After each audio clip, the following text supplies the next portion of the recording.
Hi, my name is Aiden, and we're in Mexico right now doing outreach.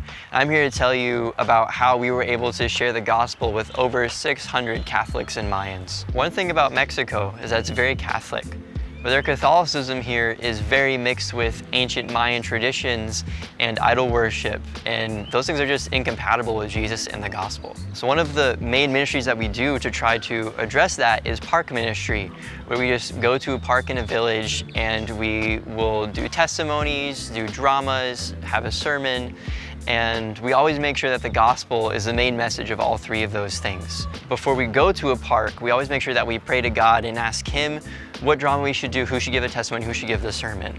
This time before we went to the next park and we prayed to see who's supposed to be next, they felt I was supposed to do the sermon, which I was really nervous for. I haven't really shared a sermon before in my life, but I was pretty confident that God would give me the strength and the words to say. When we got to the park, what we do is we split off into teams with translators, and we'll go to house and just random people on the street. We'll invite them to come to the park so that they can see our program, be able to hear the gospel. This time, we had a really good turnout.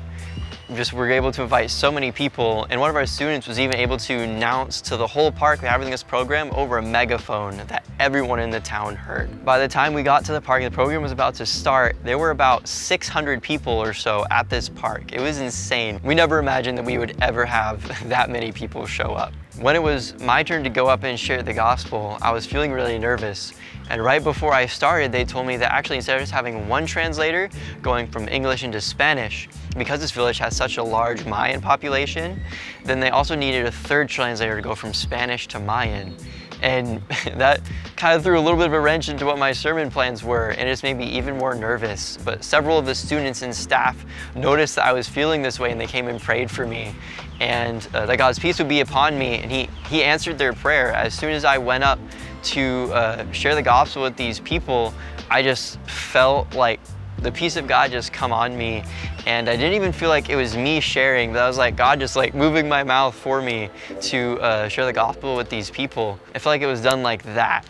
And as soon as I was done sharing the message, we basically had an altar call kind of where anyone who wanted to receive Christ could raise their hand, and we would go and pray for them with one of our translators.